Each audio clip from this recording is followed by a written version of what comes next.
Hello, all, and welcome to Sports Point of View, your source for all things sports, all the angles, and none of the fluff. I am your host, Joanna Rosali, and today we're diving deep into the desert, and we're going to talk something that's on everyone's mind since the season was final for this team. That is the Phoenix Suns. So the Suns have had a roller coaster of a season. They had big names in their roster, big changes, and even bigger expectations. The pressure is definitely on in Phoenix throughout the offseason. So, from front office shakeups that we could possibly see to coaching changes, of course, and some key decisions to make in the offseason. There's no shortage of storylines to unpack, that's for sure. Joining us now is Greg Moore, a longtime sports columnist with the Arizona Republic and azcentral.com. Someone who knows this team inside and out and isn't afraid to tell it like it is, and his work is amazing. Greg, thank you for joining us and welcome to Sports Point of View. Great to have you on. How are you? Oh, I'm great. Thank you so much for the kind introduction, and thank you so much for having me on. This is great. Thank you. No, thank you. It's always great to have you on, get your insight. You have, all the ins and outs and what's happening. I really enjoyed your Jones piece. So we'll touch a little bit into that as we get into the conversation. So I'm ready to go ahead and dive into it and let these Suns fans know what they're, eager to know about and what's next. Let's do it. All right. So first question here is with the front office. We it's possible that we'll see some changes. There's been some rumors that with James Jones and Josh and their roles, of course, Matt Ishbia. So there's been some rumors there. So what impact do you think these roles will have in the team's direction heading into? Well, we're already in the off season, but also heading into the following season here, 25-26. Yeah, for sure. I think the latest rumor was that Matt Ishbia has been trying to lure former excuse me, former Golden State Warriors general manager Bob Myers away from ESPN and into the Suns front office, which, who knows if that's true, who knows if it'll happen. The question I have is why doesn't Ishbia trust James Jones?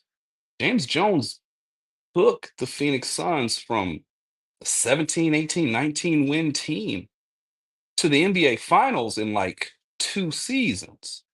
He made a bunch of smart draft selections, hired a good coach in Monty Williams.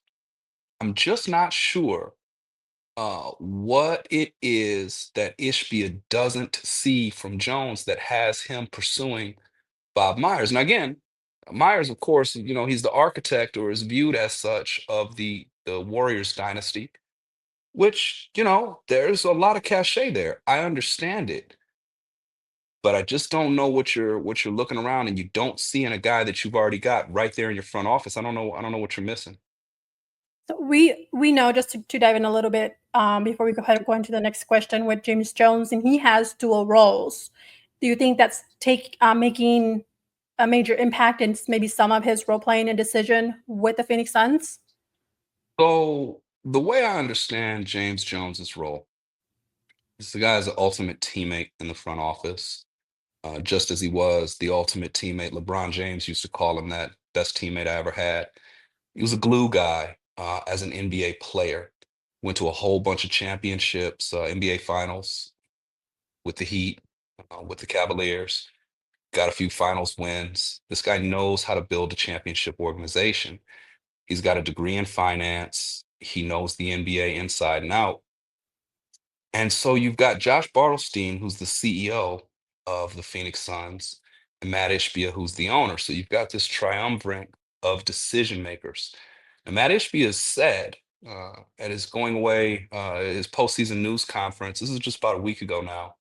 He said, I'm not watching film, which to me means he's not involved on the granular level.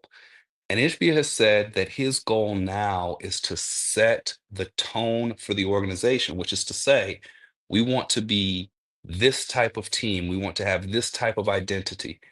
He mentioned playing with joy. He mentioned playing with passion. He mentioned being gritty and scrappy.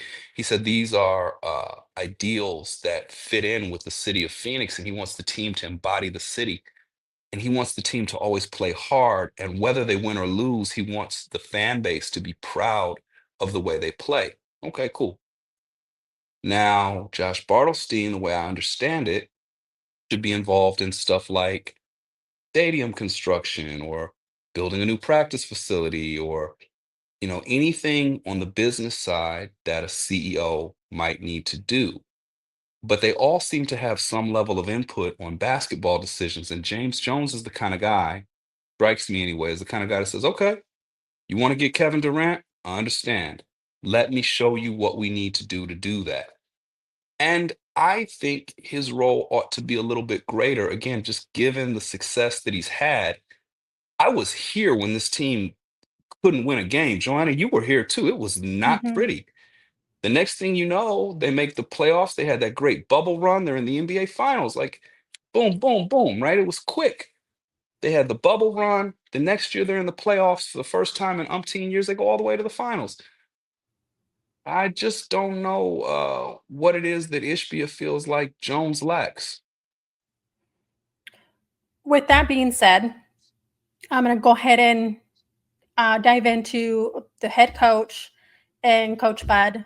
He is out after one season in this is the third in as many seasons for the Phoenix Suns. What are you hearing about what could be next as far as the head coach, who they can place in there, some possibilities, and also what kind of coach does this roster need to compete at a championship level? You're mentioning some key points. So does that also trickle down to the coaching staff? That's such a great point. First of all, yes, I think that you need a coach who's going to be fiery, a coach who's going to be engaged and passionate. Now, you mentioned what kind of coach this roster needs. A great question because we don't know what this roster is going to be. It's likely that they're going to try to find a trade partner for Bradley Beal. It seems increasingly likely that they're looking for a trade partner for Kevin Durant. Who knows what's going to happen to uh, any of a number of different reserves, either by contract or by trade or whatever have you. So outside of Devin Booker, outside of Oso and Ryan Dunn, I'm not sure who's guaranteed to come back next year, right? So with that said, I think a team on the rise needs a head coach on the rise.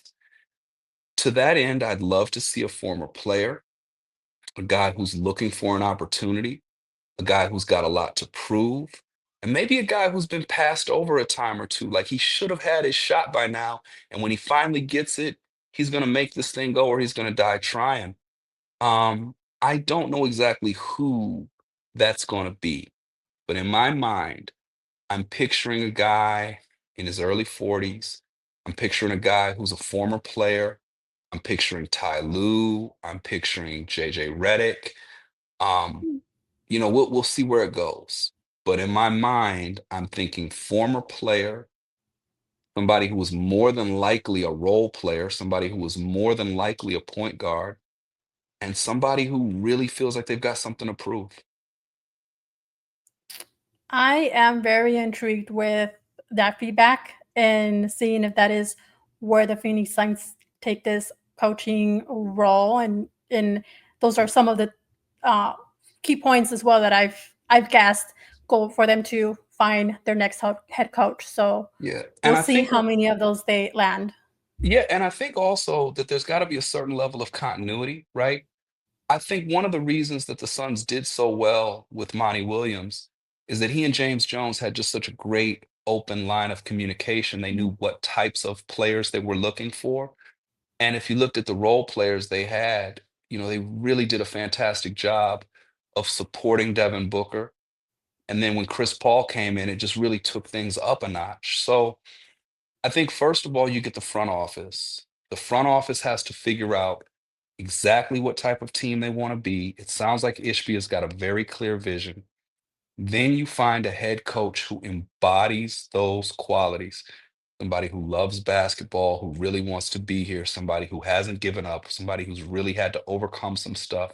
And then you go get players that that head coach can connect with. Again, guys who just love basketball, don't want to go out partying, don't want to hang out on the road, don't care about wearing gold chains. They just want to hoop. And now maybe you got something. Now maybe you got a team that dives on the floor. Now you got a team that can rebound. Now you got a team that can defend. And you got the kind of team that night in, night out, other teams don't want to play. And the Phoenix Suns didn't have that last season. You know, you can think of some of the losses they had. That Charlotte loss always sticks out in my mind. You had LaMelo Ball throwing the ball off the backboard, and he was treating the Phoenix Suns like the Globetrotters or and one mixtape All Stars. It wasn't a passionate team, and I think that lack of passion did them in more often than not. And with players, talking players, I'm gonna go ahead and dive in of talking about the big three: Yeah. Booker, Durant, and Beal. You briefly touched on it a moment ago. And do you think that the Suns should keep the core intact, or is it time to shake things up a little bit with Durant and Beal? We hear the rumors of possibly, you mentioned possibility with Durant and maybe seeking to trade there. He's in his, I believe, his last year of his contract that extends from the Nets. And then also we have the Beal situation, and where he has a no trade clause, or if he is to be traded, it has to be a team of his choice. Can you dive into that a little bit for us? Yeah, for sure. So let's start with the reality that the big three, big two and a half, big two plus one, I don't know, right? Bradley Beal Right. he's missed a lot of time, right? He's missed a lot of time. He's had moments, like his last game of the season, he was great. He was efficient. He shot well. He looked like he was having fun out there. He was, he always said all the right stuff. He was a professional through and through, but it just was a bad fit from the jump. Bradley Beal and Devin Booker do the exact same things on the court. And you don't need two guys who occupy the same space. You need complementary talent. So I think you should be able to move on from Beal. Now his contract is huge, right? We're looking at 50 million. And if we're being realistic, he gave you about $20 million worth of production, maybe. Like last season just wasn't his best year. But I think that in the right set of circumstances, in my mind, I'm thinking about maybe Chicago. I'm thinking about, oh, Miami was a rumor already. But what you need is a team that's on the rise, and they just need a lead dog. They just need a guy who can give you 35 or 40 on any given night. And he's the only guy out there doing that. Similar to his Washington situation, but with a better cast around him to give him a more realistic shot at a deep playoff run. My guess is that Bradley Beal does not want to have a career that mirrors, say, like a Tracy McGrady, a guy who had a lot of individual success, but ultimately didn't have a lot of playoff success. Although he did have that one run with the Spurs, he didn't play much. But I think Beal probably wants to try to win. But I think more so than anything else, I think the guy wants to play. I think he wants to play and where he can have a meaningful role, he can have an impact, he can mentor some young guys. Again, Beal did and said all the right things. I couldn't be in more admiration of his professionalism throughout the season.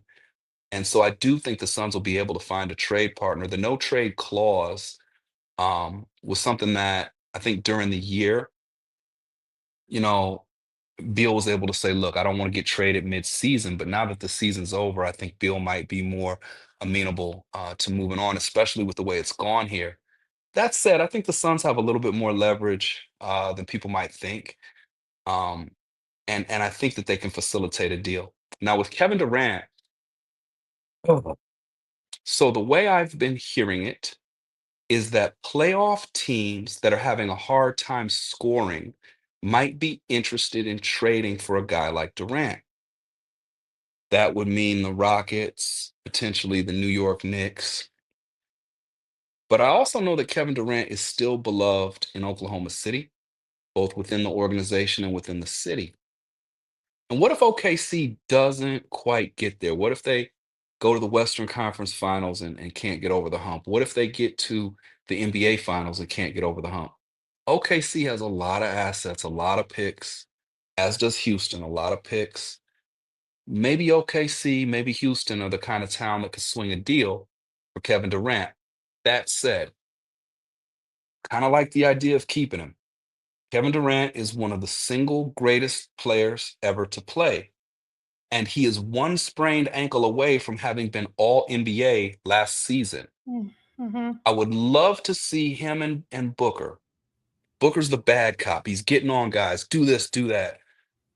Durant's the good cop. He hugs them up. He loves them up. He says, hey, man, you're doing a great job. But we saw Devin and Kevin have success with a collection of young guys around them. I always go back to that Cleveland win. If the Suns had played like they played against Cleveland at PHX Arena late in the season, we'd be talking about them going to the finals right now. And that was Devin and Kevin plus young guys who really wanted to impress these dudes they've been looking up to their whole careers. I would run it back with that. But if you want to trade it, if you want to get more picks, if you want to try to rebuild this thing from the ground, I understand given the failures of previous years. But again, if it's me, I trade Beal, I keep Durant, and I build around Kevin and Devin. And production, you touched on it as well, being some of the issues this past season for the Suns. Um, what other kind of roster moves away from the big three Yeah. that we just touched on do you think the Suns need to make in order to build a more complete and consistent and competitive team throughout the NBA? Is there a missing ingredient here? Yeah, for sure. So let's start with a center, right? So Nurkic, he was kind of scapegoated. He was traded at the deadline. They brought in Nick Richards. Nick Richards showed flashes. Maybe you can develop him. Maybe you can turn him into something. I think Oso is a guy you can develop. I think he's really athletic. He's really coachable. But I think the Suns need somebody who can be athletic, who can catch a lob, but who also has a keen understanding of where to be in any given defensive situation on any given defensive assignment. So I would start with upgrading the center position either through developing Richards or developing Oso or trying to find somebody to take that position. I don't know who that'd be off the top of my head. My real concern is I just don't see the Suns having the kind of point guard who can put guys in their spots. And so what I mean is when the Suns had a lot of success under Monty Williams, they had Chris Paul. And Chris Paul was quick to say, you over there and you over there. And even in that last game of the season, last home game of the season at PHX Arena, the Suns played the Spurs. And in the first half, Chris Paul was throwing an inbounds pass, and the guy drew up a play. He's holding the ball and he's barking instructions to his teammates. They run the action and get a great shot off of it. A guy like Chris Paul, who just commands the ball, puts guys in their positions, and everybody knows what their role is. As soon as they get it, they're going to shoot, or if they're not going to shoot, they're going to dump it off to a cutter. They have a sense of who the leader is out there and somebody who holds them accountable on the court. Uh, Devin Booker has a lot of success with competent point guards. We saw him win with Rubio. We saw him win with Chris Paul. But when Devin Booker has the ball in his hands and they're trying that whole point book thing, there's not been a lot of success there throughout his career. I think I would like to see, especially if you trade Durant, I would like to see Devin Booker kind of get unleashed as a scorer again, where it's like, look, dude, don't worry about facilitating, don't worry about anything else. Go cook. And, he's a guy who's a threat to put up 35, 40 points a night. He's a guy who's a threat to put up another 70-point game. I believe he still has that gear, but he's been trying to do so much because the team needs so much.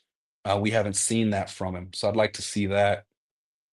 I'd also like to see Ryan Dunn's jump shot continue to improve. I think he shot somewhere around 30, 31% from 3-point range this year. If he can lift that up to 35, 37%, Ryan Dunn's going to have a nice, long, long career in the NBA. I love the way he defends. I love the way he understands defensive concepts. I love little stuff like the fact that he plays certain point guards 94 feet, just chases them all over the court. Absolutely love that.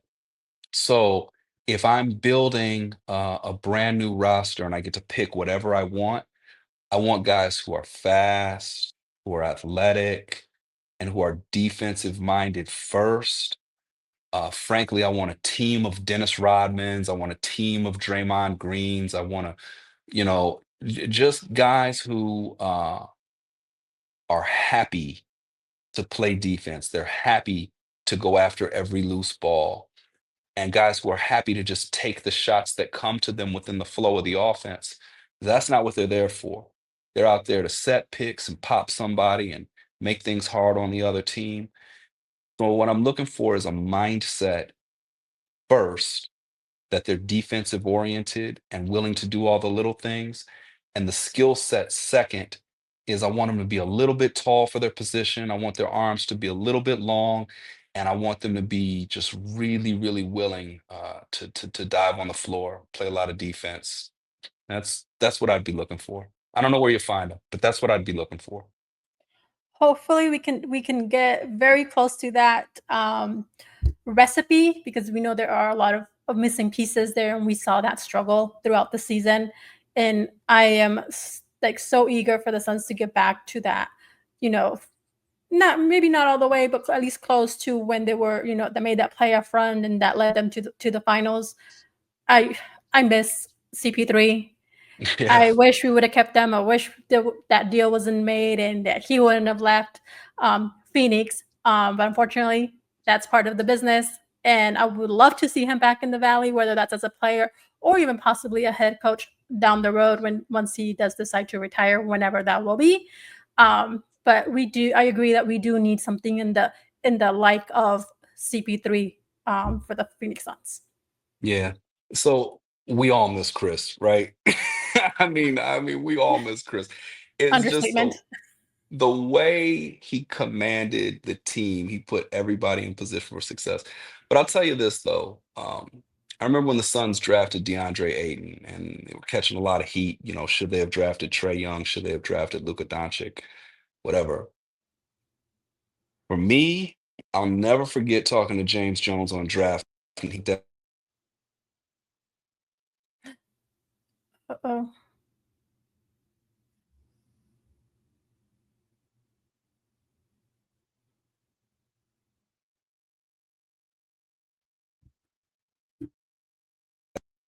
did I drop off? I'm so sorry. You did. You're back. Can you hear me?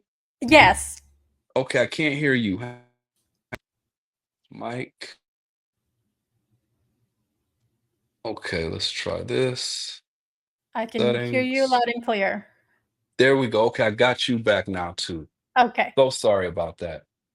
As I was saying, when DeAndre Ayton was drafted, there was a lot of criticism about whether the Suns should have drafted Doncic, whether they should have drafted Trey Young. I don't hear a lot of people talk about Marvin Bagley, but hey, hindsight's 2020, right? But I'll never forget what James Jones said that night. And let's not forget that Mikal Bridges was also taken in that draft. James Jones said, and I wrote this for the Arizona Republic, a center will get you to the playoffs.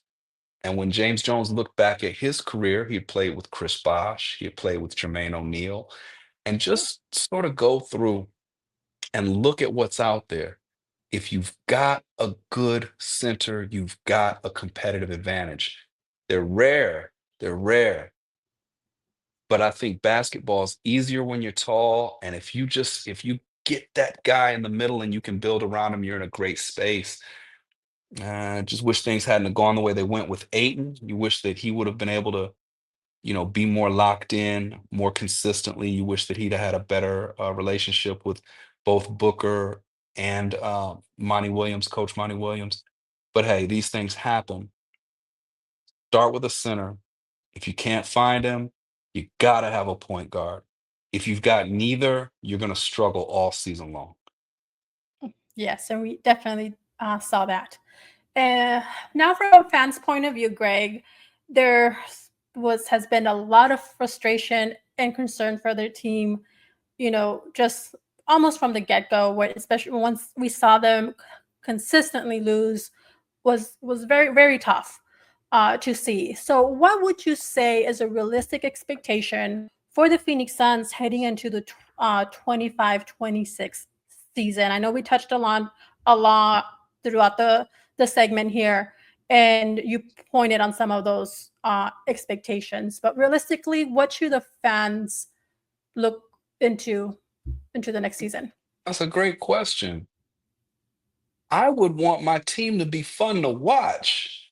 Like, do you know how hard life is, right? Like, Oh your gosh. dogs are barking and your boss is tripping and your boyfriend is getting on your nerves and your girlfriend ain't calling you back and you got bills to pay and you forgot to get you know, the ground beef for Taco Tuesday. Like, there's a lot, man. Life is hard. So I want my basketball team to be fun to watch, right? Yes. I want them to be running around and high-fiving and doing that little head bobble thing that Mikal Bridges used to do, Oh the my goofy high gosh. fives. I want them throwing chalk. Can we get the twins back? Yeah, right. Exactly. I want them to look like they're having fun because ultimately sports is entertainment, and I'm choosing this to break away from my life, which might or might not be going as well as I want for it to go. And if my basketball team's boring to watch, I'm either going to watch a different team or I'm going to watch a movie, right? Or I'm going to go hit some golf balls. Like, I'm going to find something to do with my time to take the pressure off. But watching a basketball team that loses games and looks miserable, we can't have that again. So for me, the realistic expectation is that they put together a team that looks like they want to be here. Yes, we all definitely miss that. I do not want to go back to that horrible losing record that they had. I can't remember what season it is. I was really like scrapped that from my memory because it was so that time period for the Suns was so rough, and I just have to hand it for Book because he's just been through it all, like good and bad and ugly. So, let's hope that that's not the upcoming season, and we actually start moving forward and winning some games. It'd be nice. It'd be nice. Yes. Even if they maybe if they lose some, it's fine. Just make it fun because there were some games where the Phoenix Suns had this past season, even though they did lose and it was hard to see them lose. But there were some games that they actually were out there having fun and had some like chemistry going. And it didn't sting as bad, when that happened. But yeah, it definitely makes a difference. Yeah, for sure. It's nice when you like your coworkers and you all like the place you work. Definitely. Send on that, Greg. Well, before I let you go, how can our audience get in touch with you and your work? Sure. Thank you for asking that. I'm on Twitter at saying more, SAYING more, MOORE. You can find my work at the in the Arizona Republic, azcentral.com. When you go there, there should be a tab with my name on it. Like, you should be able to find me. And yeah, just buy a newspaper. Check me out on the internet. I'm around. I'm easy to find. Yeah, he's definitely easy to find. You can spot him a mile away practically, and he's always definitely on X as well, and has some good stuff that goes out there as well. Man, they But gotta change that name back, man. I don't like to say I'm on X. You know what I mean? it's like it's like if you're referring to like relationship and you have a bad ex, like you just don't want to like use that. That's the way I think of it. I still want to say Twitter, but its official name is X, so I'm like, Mm, I guess we'll have to go with the flow. um, I'm reminded of Coming to America when you had a whole bunch of old guys in the barber shop talking about Muhammad Ali. This one old guy said, "Look, His name Cassius Clay. His mama named him Clay. I'm gonna call him Clay. That's kind of how I feel about Twitter. Like I know it's X, but it came out as Twitter. I'm gonna call it Twitter. I know. I'll be a dinosaur. I'll be that. I'll be that. But that's where you find me, right? Yes, definitely. Well, thank you again, Greg, for taking the time today and talking some Phoenix Suns. Yeah, of course. Thank you for thinking of me. Thank you for having me. I'm glad we got to connect. Thank you so much.